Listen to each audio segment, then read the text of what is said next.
Kristo.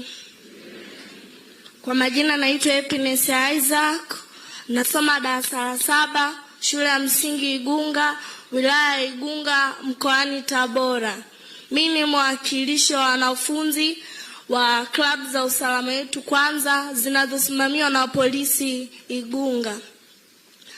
Ilikuwa Jumatano jioni ambapo niliona taarifa ya habari kwamba afande Abwao amefariki dunia, na nilijisikia vibaya kwa sababu ni mtu niliyemfahamu. Nilikutana naye mara ya kwanza katika tamasha la Jipambanie ambalo lilimfunza mtoto juu ya kujikinga na ukatili na mazingira hatarishi ambapo anaweza akafanyiwa ukatili. Afande Abwao alinipatia zawadi na kunialika katika sherehe ya Police Day Tabora. Nilienda nikapewa nafasi ya kuongea na wazazi na kuwaasa wazazi kupinga ukatili na kuwalinda watoto wao.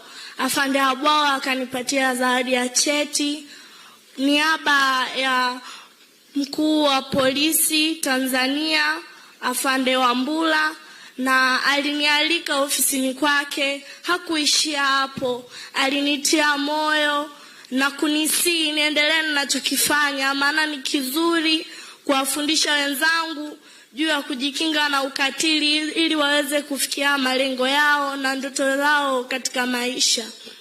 Afande Abwao nilijuana naye katika muda mfupi, lakini nilijua tabia zake zilikuwa njema, mtu mwema, muungwana, hakukivaa cheo chake. Alikuwa mwema, aliongea na kila tabaka, aliyajua makundi yote, aliwajua watoto, wazee. Alikuwa mwema, nilimfahamu kwa mazuri yake na nilijisikia vibaya sana. Mpaka sasa naumia, moyo wangu umepondeka kumpoteza zawadi ya mkoa wetu wa Tabora. Alikuwa ni mwema, alipenda sana watoto. Ndio maana nipo hapa kwa sababu yake. Aliniinua Afande Abwao, sauti yangu ilisikika. Niliwafunza watoto wenzangu kupitia msaada wa Afande Hida na Afande Sumuni na yeye Afande Abwao. Mpaka sasa nawafundisha wenzangu maadili mema. Namshukuru sana Afande Abwao kwa wema wake. Ndugu na jamaa wote tulimpenda sana kwa sababu ya tabia yake njema. Wito wangu kwenu, tuendeleze alichokuwa anakifanya. Alipenda watoto na kuhakikisha usalama wetu. Tufanye kama yeye ili kupata taifa bora hapo baadaye. Tuwalinde watoto na mazingira hatarishi ili iwe mbinu ya kumuenzi Afande Abwao. Hata huko alipo anatuombea kwa Mungu. Asanteni.